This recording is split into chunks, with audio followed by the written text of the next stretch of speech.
असफलता से सफलता तक। राहुल वर्मा की कहानी। राहुल वर्मा एक सामान्य मध्यम वर्गीय परिवार से ताल्लुक रखते थे। उनके पिता एक सरकारी क्लर्क थे और मां एक गृहिणी।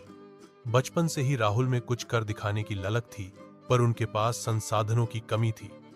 लेकिन उनके पास था आत्मविश्वास, मेहनत और सपनों को सच करने की जिद। शुरुआती संघर्ष। कॉलेज की पढ़ाई के दौरान ही राहुल ने तय कर लिया था कि वो नौकरी नहीं करेंगे, बल्कि कुछ ऐसा करेंगे जिससे दूसरों को भी रोजगार मिले। लेकिन घर की आर्थिक स्थिति ऐसी नहीं थी कि वे आसानी से कोई व्यापार शुरू कर सकें। उन्हें छोटे मोटे पार्ट टाइम काम करने पड़े, जैसे ट्यूशन पढ़ाना, पर्चे बांटना और कभी कभी कैफे में काम करना। कॉलेज के अंतिम वर्ष में उन्होंने दोस्तों के साथ मिलकर एक छोटा सा ऑनलाइन टी शर्ट बिजनेस शुरू किया। डिजाइन वह खुद बनाते थे और प्रिंटिंग लोकल दुकान से करवाते थे। शुरुआत में बहुत कम ऑर्डर मिले, कई बार उन्हें नुकसान भी उठाना पड़ा। दोस्तों ने हार मान ली, लेकिन राहुल डटे रहे। पहली असफलता। एक बार उन्होंने 50,000 रुपए उधार लेकर एक नया स्टॉक खरीदा। सोचा था कि दिवाली में बिक्री बढ़ेगी, लेकिन डिलीवरी में देरी और कुछ डिजाइनों की खराब गुणवत्ता के कारण ग्राहकों की शिकायतें आने लगी। सोशल मीडिया पर नेगेटिव रिव्यूज मिले और व्यापार लगभग बंद हो गया। यह राहुल के लिए बहुत बड़ा झटका था। कई दिनों तक उन्होंने खुद को कमरे में बंद रखा, लेकिन तभी उन्होंने एक कोट पढ़ा, हारने वाला वह नहीं जो हार गया, बल्कि वह है जो कोशिश करना छोड़ देता है। यह वाक्य उनके जीवन का टर्निंग पॉइंट बन गया। नई शुरुआत। राहुल ने अपने पुराने अनुभवों से सीख ली। इस बार उन्होंने टेक्नोलॉजी को साथ लेकर चलने का फैसला किया।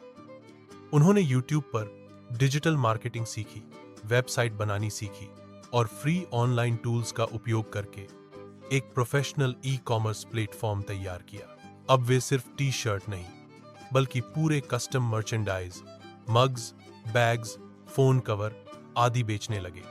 उन्होंने मेड फॉर यू नाम से ब्रांड लॉन्च किया, जिसमें ग्राहक अपनी पसंद के अनुसार प्रोडक्ट डिजाइन कर सकते थे। परिश्रम और परिणाम। धीरे धीरे सोशल मीडिया और वर्ड ऑफ माउथ के जरिए मेड फॉर यू की लोकप्रियता बढ़ने लगी। पहले जहां एक दिन में 2,03,000 ऑर्डर मिलते थे, अब रोज 200,300 ऑर्डर आने लगे।